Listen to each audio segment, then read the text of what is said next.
hablemos un poco de qué está pasando en temas de emprendimiento y cómo podemos afrontar esa situación, específicamente desde el último proceso. Por eso quiero que hablemos de tres cosas, tres conceptos que quiero que trabajemos un poco durante los próximos minutos. Por una parte, innovación, por una parte, sostenibilidad y pues como tal emprendimiento, ¿vale? Cuando usualmente hablamos de estas tres cosas, estas tres variables, estos tres conceptos, pues tenemos como algunos imaginarios. Si yo les digo a ustedes innovación, ¿qué se les viene a la mente? Bien. ¿Nadie? Ideas nuevas. ¿Qué más se les viene a la mente? Innovación. ¿A qué lo asocian? ¿A nada? Conocimiento. Perfecto. ¿Qué más? Nuevos productos. Mejoras. Revolución. Innovación. Revolución. ¿Qué más? A los demás no. Creatividad. Bien, súper. Muy bien, muy bien. Y si yo hablo de sostenibilidad, ¿qué se les viene a la mente?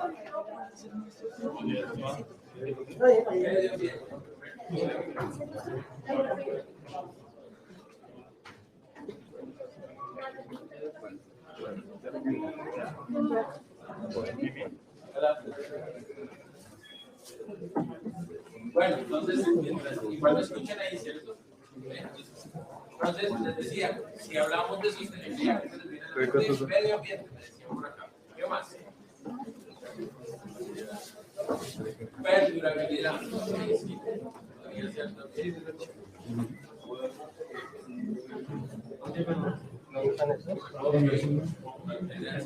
¿Qué más? Sostenibilidad, ¿qué se les ocurre? Autosustentable. ¿Y qué es autosustentable?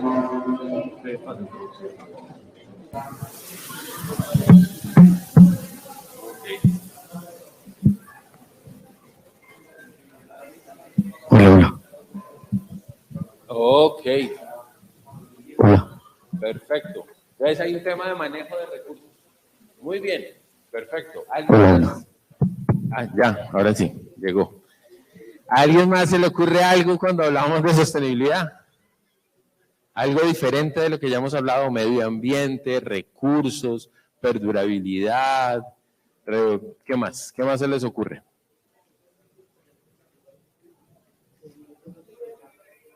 Dime. Algo, ok, una visión de largo plazo, ¿cierto? Muy bien. Perfecto. Y cuando hablamos de emprendimiento, ¿qué se les viene a la mente? Proyectos, muy bien. ¿Qué más? Empresas, ¿qué más? Estamos en la semana del emprendimiento. ¿Qué más? Avance, ok, perfecto. Riesgos, muy bien, importante, sí. ¿Cómo? Perdóname. Solución de problemas, súper importante. Muy bien, perfecto. Regálame la siguiente. Quiero que entonces tratemos como de enfocarnos a una manera de entender estos tres conceptos sobre la que vamos a construir nuestra charla de la mañana de hoy. ¿Ok? Generalmente cuando uno habla de innovación, a muchas personas lo que se les viene a la mente es tecnología. ¿Sí? A muchas personas se les viene a la mente es tecnología. Y entonces uno dice innovación y la gente está pensando en un freak ahí sentado en un computador sacando y botando líneas de código, o un científico en un laboratorio con una bata blanca. Y pues claro, eso también es innovación, pero no solamente eso es innovación. Ustedes lo mencionaban muy bien. Innovación es conocimiento, que es lo que sustenta cualquier tipo de innovación, muy importante. Pero innovación también es una nueva manera de hacer las cosas. Es una manera de pensar con creatividad, generando soluciones a problemas, ¿cierto? Y eso es la visión que debemos tener con la innovación, que no solamente cuando hablamos de innovación hablamos de tecnología, sino que va mucho más allá de eso. ¿Han escuchado un concepto que se llama la innovación social? ¿No? Bueno, échenle una miradita porque es una tendencia muy interesante y es cómo podemos, a partir de la creatividad y de esquemas de construcción colectiva, generar soluciones a problemas sociales, ¿ok? Tú lo mencionabas muy bien, el tema de los problemas, que tiene también que ver todo con emprendimiento. Porque hay algo que es fundamental que tengamos súper claro. Hola. Y es que cuando hablamos, ahora que lo retomemos en el tema de emprendimiento, la relación del emprendimiento con el entorno en la solución de problemas. ¿Ok? Entonces, cuando estamos hablando de innovación, vamos mucho más allá del concepto o de nuevos productos o de uso de tecnología. Y vamos más bien a la aplicación, al análisis y a la relación con el entorno para, a partir de la creatividad, generar soluciones novedosas. Vale, siguiente, porfa. Cuando hablamos de sostenibilidad, generalmente a la mayoría de personas, lo primero que se les viene a la mente, claro, es el tema del medio ambiente, ¿no?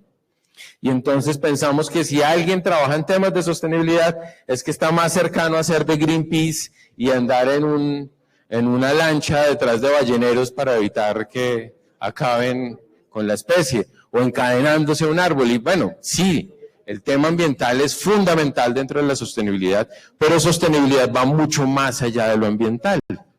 ¿Ok? Cuando hablamos de sostenibilidad, hay una gran tendencia a hablar de 3 grandes ejes en los temas de sostenibilidad. Ahorita el viceministro los hablaba al inicio cuando estaba mirando el tema de política pública, ¿cierto? Y es el tema social, ambiental y económico. Eso es sostenibilidad. Cuando le apostamos a una visión integral de cómo mejorar un entorno en función de los recursos cada vez más escasos y cómo los manejamos inteligentemente para generar bienestar. ¿Ok? Listo.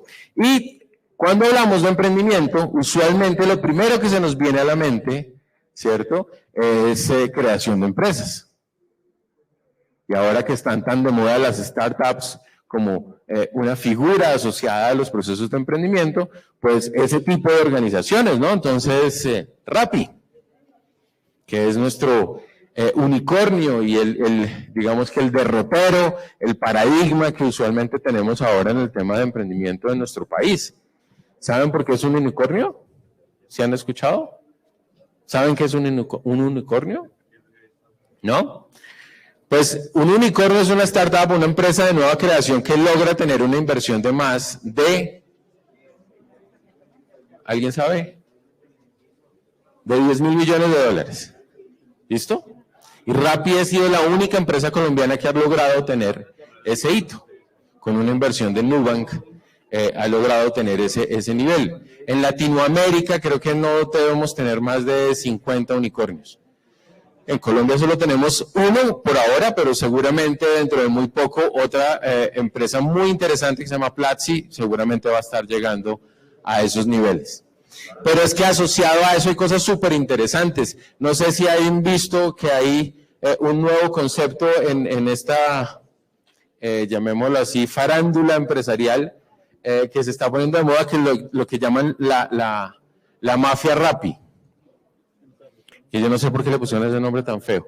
Y es que Rappi ha sido capaz de generar 100 startups a partir de la experiencia de sus colaboradores. ¿Cierto? Empresas con unos niveles de inversión y crecimiento fabulosos que se han generado por la cultura de innovación y emprendimiento que tiene esa compañía. Entonces, no sé, Fruana y otras empresas que tienen inversiones de más de 10 millones de dólares por parte de fondos de capital de riesgo, han surgido de la experiencia, de la cultura de la innovación y el emprendimiento que tiene esta organización. Y eso es lo que usualmente pensamos cuando hablamos de emprendimiento. Claro, eso es emprendimiento, pero no es la única forma de emprendimiento. El emprendimiento tiene una dimensión gigantesca, ¿ok? Hay una investigadora chilena que se llama Alicia Castillo, que tiene una definición que a mí me encanta del emprendimiento. Dice, emprendimiento es una manera de pensar y actuar orientada a la creación de riqueza. Esa definición fue la que se tomó en Colombia para hacer, digamos que, la definición del emprendimiento en nuestra política pública en la Ley 1014 del 2006, la de Alicia Castillo. Y me parece que es súper interesante por, digamos que, lo amplio de esa visión de lo que podría llegar a ser el emprendimiento.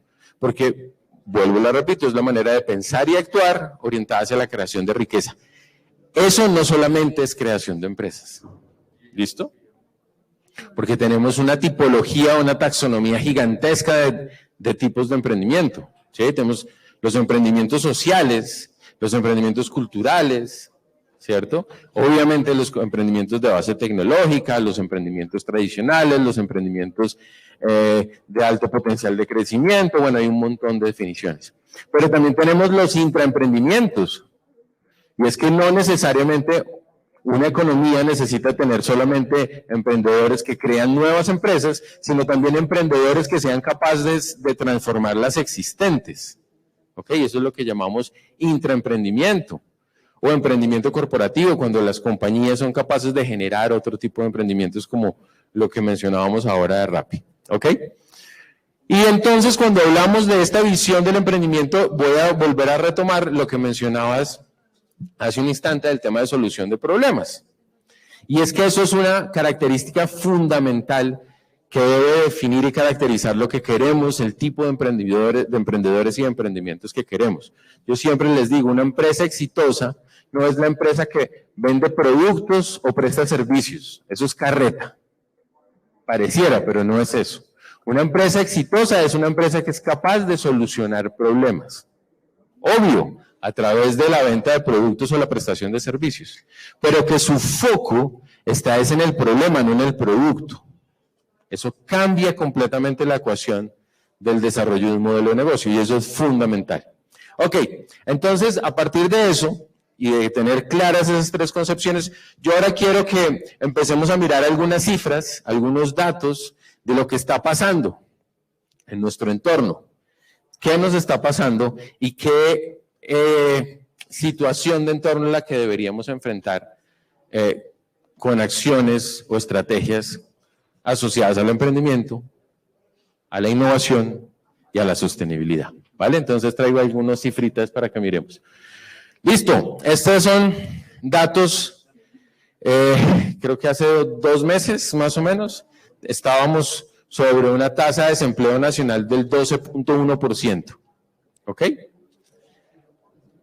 Que ha venido bajando, ¿cierto? Porque estábamos un poquito más altos.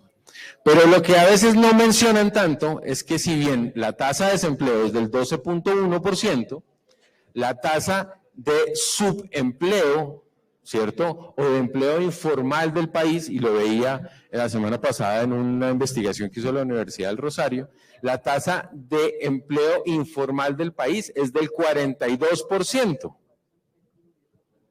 Y si eso uno lo liga con la tasa de subempleo, que están muy relacionadas, que es por encima del 50. O sea que si tenemos el 50 de subempleo o el 40 y algo de informalidad, más un 12% de desempleo, estamos mirando que hay un sistema en el que más del 60 o del 50% de los ciudadanos tienen pésimas condiciones laborales.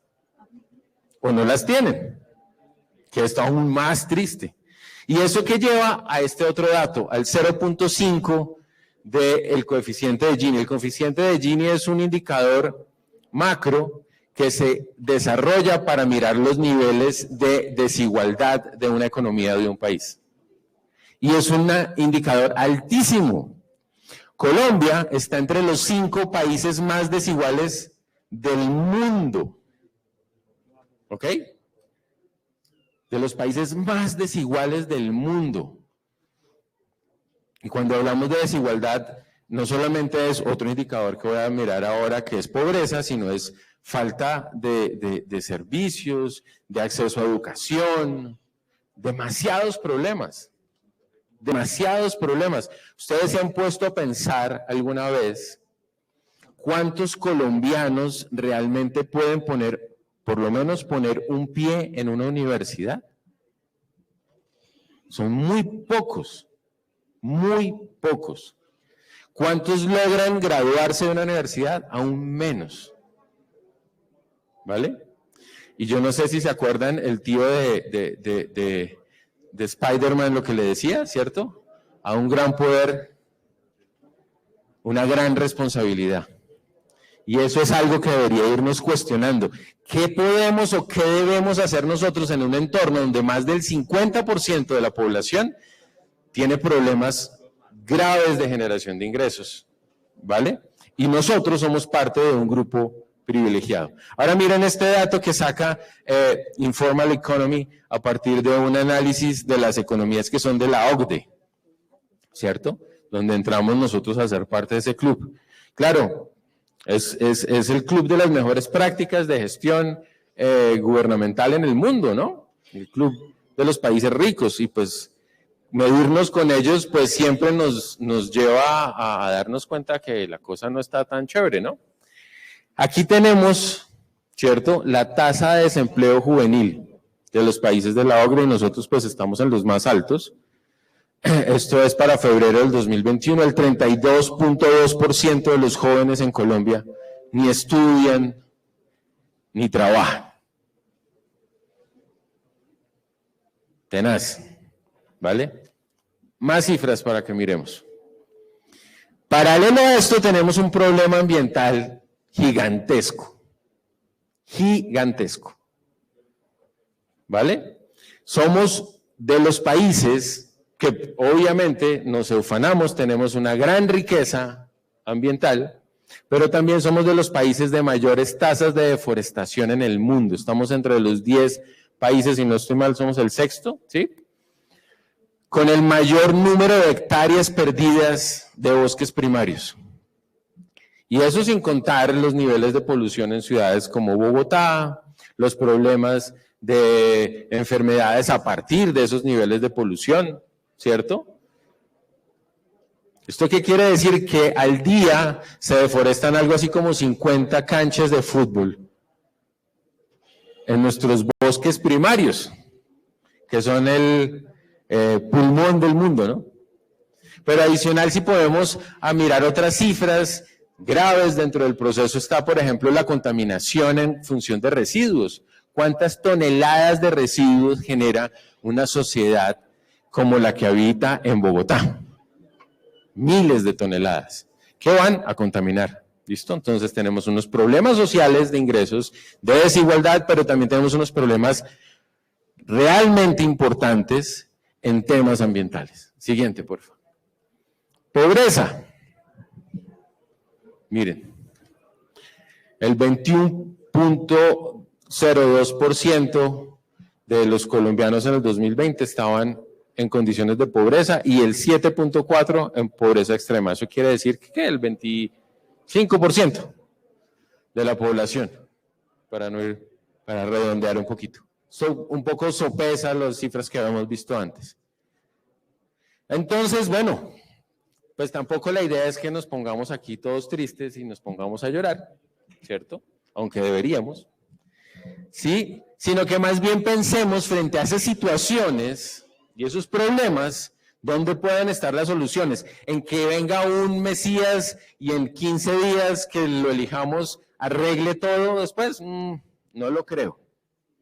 Yo creo que esta vez en los Spider-Man que tienen un gran poder y por lo tanto una gran responsabilidad. Ahí es donde se concentra la posibilidad de generar soluciones.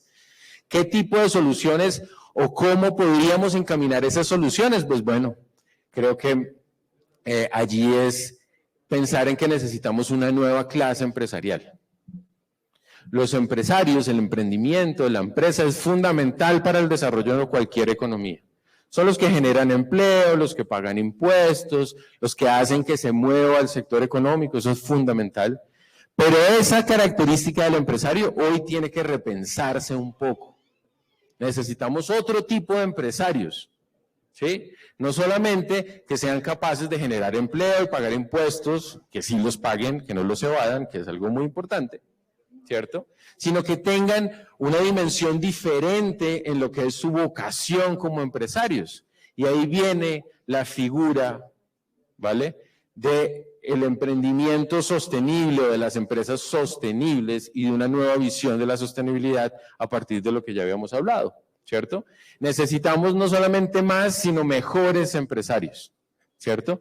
Más y mejores empresarios conscientes de esa relación que tienen con su entorno y que entonces son capaces de generar modelos de negocio innovadores, claramente, ¿cierto? Porque necesitamos modelos de negocio basados en el conocimiento. ¿Por qué? Porque es que el conocimiento es el único activo que con usarse no se deprecia, se valora. Imagínense eso. Entonces es el activo en el que deberíamos soportar nuestros modelos de negocio. Entonces necesitamos modelos de negocio soportados en el conocimiento, innovadores, ¿cierto? Pero que adicional sean capaces de generar impactos positivos social y ambientalmente. Ese triple balance es el tipo de empresas que necesitamos. Empresas que sean capaces de generar esos impactos y cambiar las situaciones de los indicadores tan tristes que vimos anteriormente. Ahí es donde han surgido una serie de conceptos o modelos o tipos de empresas. Esta es una súper interesante, las empresas B o las B Corps. ¿Sí? Las empresas B es una categoría de empresas que se viene desarrollando hace ya varias décadas. Empezó con un movimiento en los Estados Unidos, pero casualmente liderado por unos latinos, entre ellos una colombiana y un chileno, que dice, oiga, tenemos que cambiar esa visión y filosofía de las empresas que tenemos en el mundo, y generaron como un estándar sobre el cual hay una certificación, ¿ok? Y las empresas que cumplen con esos estándares, pues empiezan a tener como una distinción y demás. Pero miren lo interesante de las empresas B o las B Corps dentro de esta certificación que se llama Sistema B. Ellos tienen un eslogan que a mí me encanta y es, nosotros no queremos tener las mejores empresas del mundo, sino las mejores empresas para el mundo. Un paradigma completamente diferente. Y hay un montón de grandes corporaciones que han empezado a volcarse hacia ese tipo de empresas. ¿Sí? Por ejemplo, en Colombia y en Latinoamérica hay, si no estoy mal, algo más de 4.000 empresas certificadas como empresas del Sistema B que generan un impacto social y ambiental realmente importante. Casos como, por ejemplo, Crepes & Waffles es una empresa certificada tipo B. ¿Vale? Y en Colombia, a partir de esa tendencia, se generó algo muy interesante, me regala la siguiente, que son, uy, quedó muy pixelado, bueno, las empresas o las sociedades BIC. ¿Las habían escuchado? Bueno, hay una ley en Colombia para generar estas empresas que son con este mismo espíritu, las empresas o sociedades BIC. ¿Ok? De alguna manera, como para que le quede a uno más o menos claro, es una mezcla entre ser una SAS y una entidad sin ánimo de lucro. Es como una mezcla entre esas dos figuras que permite tener unas características societarias específicas. Empresas como Movistar son, por ejemplo, empresas BIC. Alpina se transformó y hizo una modificación de sus estatutos para ser una empresa BIC. ¿Ok? Entonces tenemos un parámetro importante en temas de legislación para el tipo de organizaciones que necesitamos. Pero ahora ese tipo de organizaciones deben estar ligadas a lo que está pasando realmente en el entorno y el tipo de empresas, ya no solamente desde la filosofía, sino digamos que las grandes tendencias en emprendimiento a nivel mundial están soportadas en 4 grandes tendencias. 4 grandes tendencias que es la apropiación de tecnología a sectores económicos específicos. Y esa apropiación de tecnología está básicamente soportada sobre las industrias 4.0, ¿sí? Que ustedes ya conocen, todo el tema de manejo de tecnologías 4.0. Ahora, esa evolución de la tecnología 4.0, aquí tenemos algunas de esas aplicaciones. Ay, perdón, voy a tomar este. Se vuelve realmente interesante cuando lo llevamos a sectores específicos para generar soluciones que el mercado realmente necesita. Les voy a hablar de 4 sectores interesantes donde se está concentrando realmente el desarrollo del emprendimiento y las startups en Latinoamérica y en el mundo. Son las fintech. ¿Han escuchado las fintech? ¿Sí? ¿No? Bueno, ahora vamos a ver un poquito qué son. Las healthtech. ¿Listo? Las edutech y las agrotech. ¿Listo? Allí es donde se concentran, digamos, que el potencial gigante del emprendimiento y sobre todo en el entorno latinoamericano porque es donde tenemos más problemas. Y donde hay realmente más problemas es donde hay más oportunidades para emprender. Y donde hay más oportunidades para emprender con tecnología. ¿Listo? Dale siguiente. Entonces, por ejemplo, en EduTech, que es un poco la evolución del e-learning, ¿cierto? Tenemos grandes jugadores y unas inversiones súper interesantes. Miren, en el mundo, el crecimiento del capital de riesgo, o sea, los grandes fondos de inversión, han crecido sus inversiones en este sector hasta en 3X, o sea, un 300% en los últimos años. Un 300%, porque el sector de la educación está cambiando y cambiará para siempre. Las cosas no van a volver a ser iguales. ¿Conocen Platzi? ¿Sí? Ok. Creana. Bueno, está sobre esa línea. Ubits. ¿No? Esas tres son startups colombianas en temas de EduTech, de manejo de la educación. ¿Sí? Y Platzi, que es la más famosa y más reconocida de todas, la más exitosa, tiene más de 600,000 estudiantes y ha recibido inversiones, creo que por encima de los $500 millones. ¿Vale? Un caso puntual de lo que está pasando y el gran potencial que hay en este sector.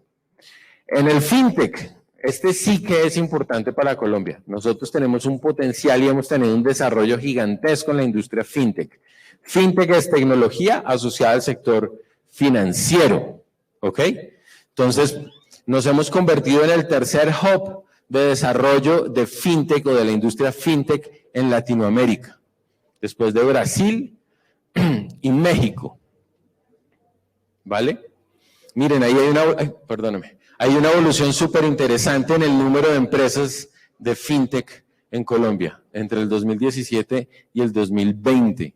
Ya logramos tener 322 startups asociadas al sector de FinTech con inversiones realmente interesantes en esa industria.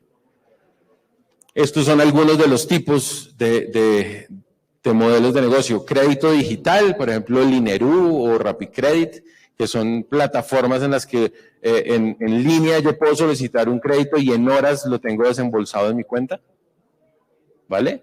Sin importar estudios ni papeles, o sea, entro con la cédula, ellos tienen un algoritmo en el que hacen rápidamente una evaluación y en cuestión de horas me hacen un desembolso a mi cuenta de banco. Así hay varias en la línea de crédito digital. No, devuélvete, por favor. Está todo el tema de pagos digitales, todas las plataformas de pagos, eso también es FinTech. Está todo el tema, por ejemplo, de, miremos otro que no sea tan famoso. Por ejemplo, en finanzas empresariales hay una plataforma fabulosa para manejar esquemas de factoring a través de una plataforma web, sin intermediarios y en un esquema súper rápido. Plataformas como Te Paga, también para hacer pagos, son FinTech, ¿cierto? Neobancos, ¿cierto? Como Nubank, que si bien fue creado por un colombiano, nació en Brasil. Ese fue uno de los primeros unicornios que tuvo Latinoamérica y hoy es tal vez el banco más grande de Latinoamérica y es digital, ¿cierto? Y ha sido tanto la evolución del FinTech que los jugadores tradicionales han empezado a generar estrategias para entrar allí, ¿cierto? Entonces, Nequi, DaviPlata, esos son FinTech, ¿vale? Listo, siguiente. Bueno, aquí tenemos todo el tema del HealthTech, ¿cierto? Como la tecnología asociada a la salud. Y con la pandemia esto sí que se creció, ¿no? Porque pues todo el tema de telemedicina a todos nos tocó seguramente, si no directamente, si alguien cercano durante la pandemia, pensar que teníamos que utilizar esquemas de telemedicina. Entonces, la inserción de la herramienta debido a la pandemia creció de una manera gigantesca. Pero hay otras herramientas, porque es que el HealthTech va más allá de la telemedicina, ¿cierto? Hay muchos otros esquemas de trabajo y de crecimiento, de cómo apropiar esas industrias 4.0, la robótica, por ejemplo, en procesos de telemedicina. Y se ha convertido en el segundo sector de mayor inversión para startups en Latinoamérica. Yo conozco, por ejemplo, un par de startups que se están desarrollando en el Huila para hacer temas de robótica y nanotecnología para catéteres. ¿Sí? Y eso es un potencial gigantesco. Y allí se están trabajando cosas realmente interesantes. Y el último, siguiente, porfa, que es el agrotech, ¿cierto? Somos un país, en teoría, con un gran potencial agroalimentario, pero con bajísima competitividad. Bajísima. Bajísima. Hace unos días en redes sociales había todo un debate sobre la productividad, por ejemplo, en la producción de maíz. Y es que sacar una tonelada de maíz en Colombia costaba entre 6 y 12 veces más que en cualquier otro país. Falta de tecnología, de infraestructura, de un montón de cosas. Entonces allí hay un potencial gigantesco de apropiación de tecnología para el sector primario, específicamente para el sector agro. Entonces ya hay empresas que hacen a través de drones, temas de manejo satelital, sobre tiempos para cosechas, análisis de suelos, temas de riegos, ¿ok? Inteligencia artificial para el manejo de la información y productividad por cada uno de los cultivos que se tengan, el manejo de Big Data para buscar mejores procesos de productividad. Allí hay un gran potencial y hay una gran necesidad. Y en esos 4 sectores es donde principalmente uno podría decir se están desarrollando las mayores jugadas en temas de emprendimiento en Latinoamérica. Entonces, en últimas, la pregunta sería ¿qué es lo que realmente necesitamos? Pues necesitamos, ¿cierto?, cambiarnos un poquito el chip y, como yo digo acá, nuevas formas de pensar y de hacer las cosas para tener nuevas soluciones. ¿Ok? Necesitamos entonces una nueva clase empresarial con nuevas soluciones, o sea, con innovación. Necesitamos una nueva clase empresarial que sea capaz de entender primero su momento en la historia, ¿cierto? Su responsabilidad frente a su entorno y que sea capaz de generar modelos de negocio innovadores con alto potencial de crecimiento, enfocados a problemas reales de nuestro entorno para generar el desarrollo de las empresas que necesitamos. Dale.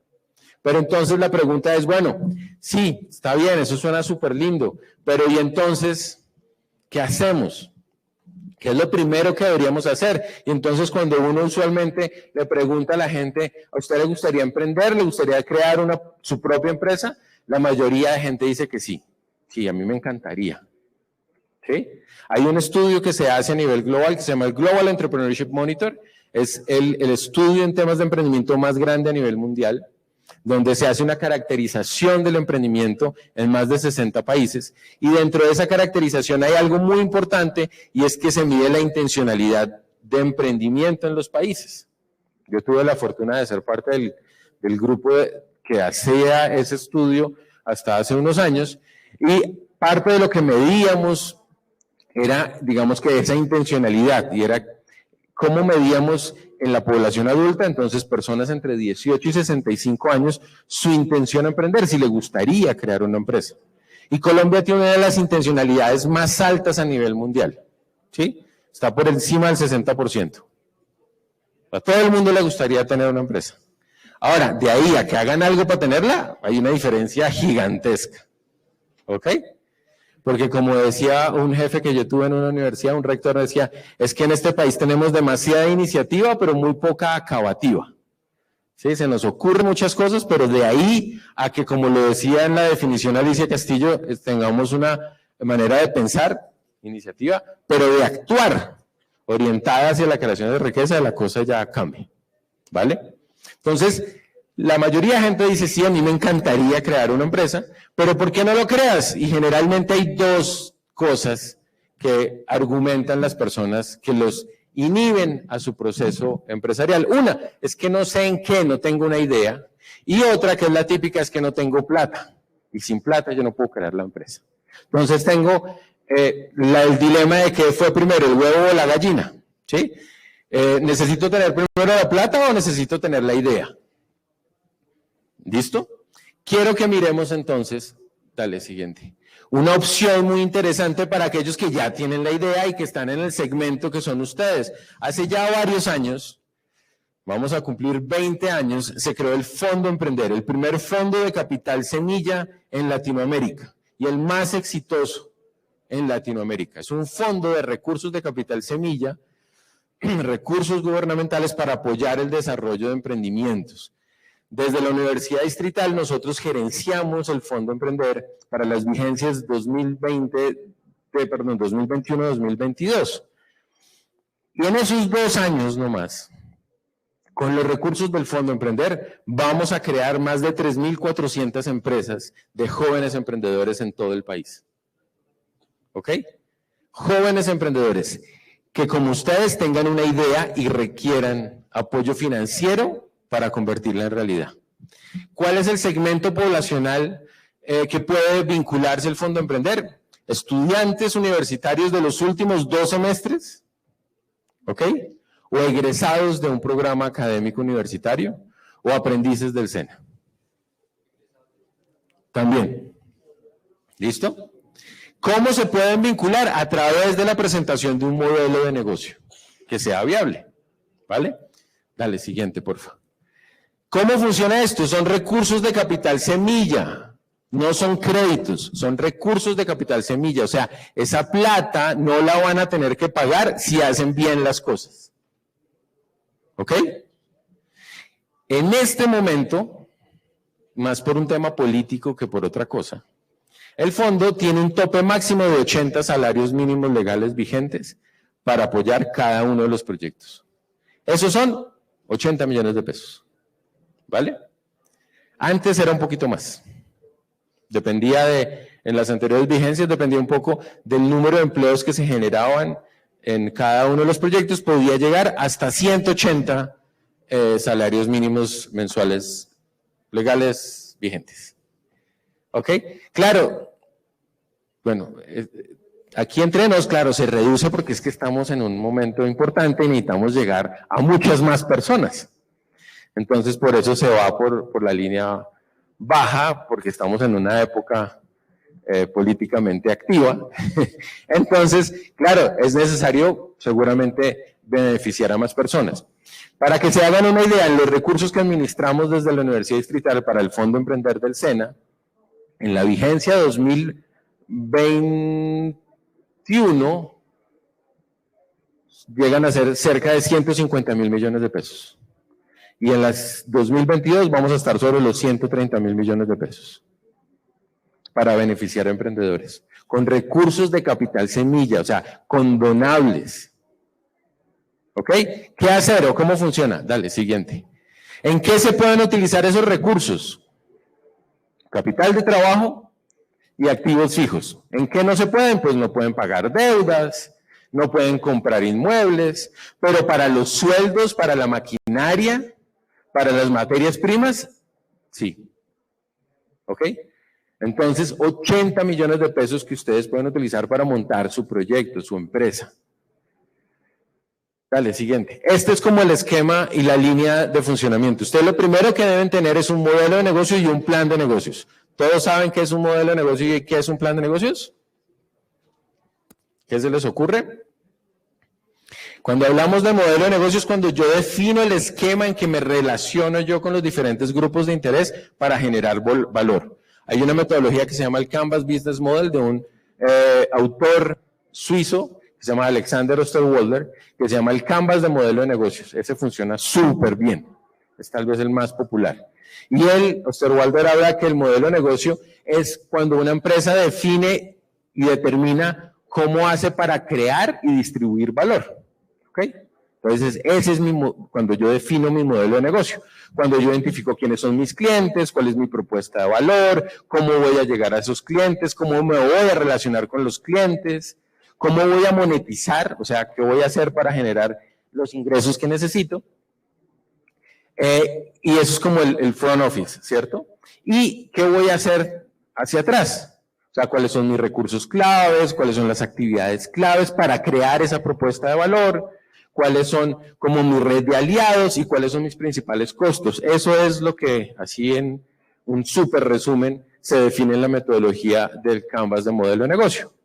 Pero no solamente necesito tener el modelo de negocio, luego tengo que aterrizar eso en un plan de negocios, ¿sí? En una definición estratégica de qué, cómo y cuándo voy a hacer las cosas para que mi empresa funcione. Con eso yo me presento a una convocatoria del Fondo Emprender para acceder a los recursos, ¿ok? Entonces se vinculan a una convocatoria. Por ejemplo, ahorita tenemos convocatorias nacionales abiertas. Se acabó de cerrar la convocatoria nacional para mujeres, solo emprendimientos femeninos. Se presentaron más de 600 proyectos de mujeres y vamos a lograr financiar 450 y algo. Los otros quedan en fila para cuando hayan recursos de convocatorias abiertas, por ejemplo. Se cerró hace un par de meses una convocatoria solamente para jóvenes, hasta 28 años. Los recursos solo para ellos. En Bogotá, por ejemplo, hay una convocatoria cerrada solo para Bogotá porque está cofinanciada entre el Fondo Emprender del SENA y la Secretaría Distrital de Desarrollo Económico. ¿Vale? Esa convocatoria, si no estoy mal, sumando los recursos de las dos partes, nos daba algo así como 2.000 y pico millones de pesos para apoyar emprendimientos específicamente de la ciudad y que solo competían entre ellos. ¿Ok? Era una convocatoria cerrada. ¿Listo? Y así constantemente se están lanzando convocatorias que las pueden consultar en la página web del fondo, www.fondoemprender.gov.co. ¿Ok? Entonces, ustedes tienen su modelo de negocio, debe estar avalado por una unidad de emprendimiento. Hay muchas universidades que tienen unidades de emprendimiento que pueden presentar los planes de negocio a las convocatorias, pero si no, no hay problema. A veces puede ser mucho más interesante que la universidad tenga una alianza con un centro de formación del SENA para que sea a través de un centro del SENA que se presenta el plan de negocios. Esa entidad, o sea, esa unidad de emprendimiento, bien sea de un centro del SENA o bien sea de una universidad, presenta a la convocatoria del emprendedor, entra un proceso en el que nosotros hacemos desde la Universidad Distrital un esquema que es el de acreditación y evaluación. ¿Qué es acreditación? Pues que evidenciemos que la persona que presentó la propuesta cumple con las condiciones que se exigen en la convocatoria. O sea, acreditar que efectivamente la persona cumple. Que si es la convocatoria de mujeres, pues sea mujer, que sea estudiante de los 2 últimos semestres, o sea, que nos mande un soporte, o que si es egresada nos mande el soporte, que si es egresada del SENA también, ¿ok? Que se cumplen como con esas características. Luego de que el proyecto o la persona, el emprendedor es acreditado, entra un proceso de evaluación. Ahí tenemos 2 esquemas. Hay una evaluación con inteligencia artificial, un software de evaluación que se llama Rodolfo, que genera un soporte, y por otra parte, unos evaluadores expertos que tenemos que hacen la evaluación de cada uno de los proyectos para evaluar su viabilidad, digamos que en temas financieros, en temas técnicos, en temas comerciales, que haya algo de innovación y propuesta de valor, y de allí se saca un ranking. Tienen unos indicadores y unas evaluaciones, y a partir de eso se otorgan los recursos, que vienen en lo que llamamos aquí ejecución. ¿Qué pasa? La plata no se le entrega al emprendedor directamente, ¿ok? ¿No? Se le entrega a sus proveedores. ¿Sí? Entonces, el proyecto XYZ fue beneficiado y tiene los 80 millones de pesos. Se le pone un proceso de interventoría que hoy nosotros lo tenemos subcontratado con la Universidad de Antioquia. La Universidad de Antioquia entonces pone un interventor que se sienta con el emprendedor y dice, listo, vamos a revisar tu plan de acción y tu plan de trabajo. O sea, ¿qué vas a hacer para cumplir con lo que tienes en el plan de negocios y cómo vas a manejar la plata? Ok, que entonces necesito primero el desembolso para pagar el arriendo del local, para comprar estas 3 maquinarias, estas son las 2 cotizaciones, estos son los proveedores y tal. Eso lo aprueba el interventor y entonces se hacen los desembolsos. Al dueño del local, al dueño de la empresa que vende la maquinaria o a ustedes para que manejen la nómina. ¿Ok? Pero adicional a eso, la interventoría va haciendo un seguimiento para que ustedes cumplan con algo que nosotros llamamos como unos indicadores de éxito y de gestión. Y es que ustedes digan, yo dentro de mi plan de acción determino que en el mes 3 voy a tener 2 máquinas. Digamos que va a ser una empresa de confección, como que nos quede fácil. Entonces en el mes 3 voy a tener una fileteadora, 2 máquinas planas y una collarín. Entonces va al interventor y mira que usted lo haya solicitado, que estén en los precios normales del mercado y que lo esté usando. Listo, perfecto. En el mes 4 yo voy a tener 5 operadoras. En el mes 5 va a empezar las ventas. Bueno, hay una cantidad de indicadores de gestión que la interventoría va monitoreando, ¿ok? Al pasar los 12 meses de ejecución del proyecto, que son los 12 meses en los que se va a ejecutar el recurso, o sea, los 80 millones de pesos, al final el interventor genera un concepto y dice, mire, sí, efectivamente esta empresa cumplió con todo lo que dijo, se gastó la plata en lo que dijo y generó las ventas que dijo y generó los empleos que dijo. Si él cumple con todos esos indicadores, el interventor genera un concepto de condonación que se lleva ante el Consejo Directivo del SENA y dice, listo, si la interventoría lo dice, perfecto, avalamos, se da la condonación y el emprendedor no tiene que devolver los recursos. Y ya se quedó con una empresa funcionando después de 12 meses de funcionamiento. ¿Ok? Listo. Eso es todo. Eso es todo lo que les quería contar. Tenemos entonces, como les decía, una oportunidad gigantesca, un reto gigantesco, pero también herramientas a disponibilidad para realmente crear esas empresas que nuestro entorno y nuestro país necesita y poder utilizar ese poder que tenemos de una manera eficiente. Y me gustaría entonces dejarlos ya para terminar. Esta es una frase que vi en un reporte de Nestan. Esta es una empresa europea de consultoría en temas de innovación que me parece súper pertinente para lo que está pasando en nuestro entorno.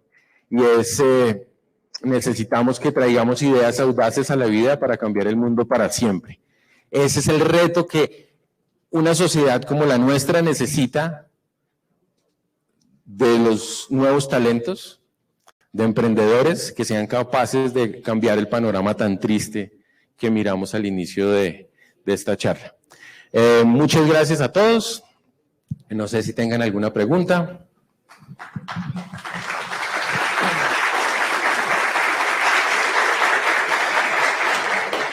¿Tenemos alguna pregunta de nuestro público? No. Entonces, muchísimas gracias, nos dice Francisco, por esa gran charla. Les recuerdo también, hablando de la charla de nuestro ponente, en la Universidad EXI tenemos el Centro de Desarrollo Empresarial, donde ustedes pueden hacer todos esos pasos previos que están dando sobre la convocatoria, donde ustedes pueden acercarse y realizando esos pinitos importantes. Muchísimas gracias, de nuevo un fuerte aplauso para él.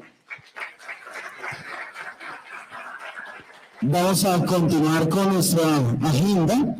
Sigue la charla de Andrés Girón,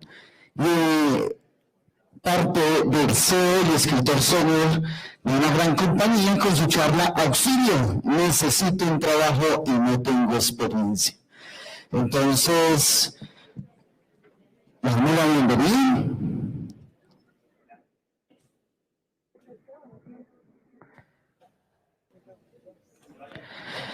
Por favor, no se pueden retirar, porque tenemos que ahorita llamamos a la asistencia, entonces estemos ahí pendientes. Ya ahorita le coloco el enlace para que ustedes puedan llenarla.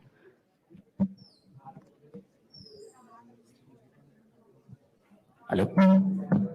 ¿Listo? Buenos días, ¿cómo están?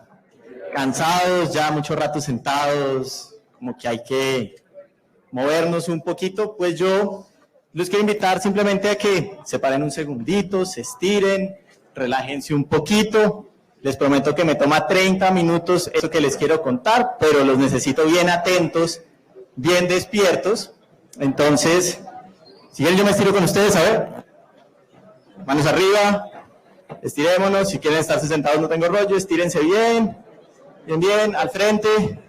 Eso, estirémonos, despéjense. Mucho rato sentados, yo sé que eso cansa. Despéjense un poquito. Buenísimo, buenísimo, buenísimo. Bueno, señoras y señores, muchas gracias por la invitación a la Universidad EXI. Si quieres, ¿tú me ayudas pasando? ¿Sí? Si quieres, arranquemos. Entonces, ¿quién es Andrés Girón? ¿Por qué está parado hoy aquí y de qué les viene a hablar? Yo soy administrador de empresas. Estudié en la Universidad de los Andes, pasé por esas empresas que ustedes ven ahí. Y para el año 2019 me quedé sin trabajo.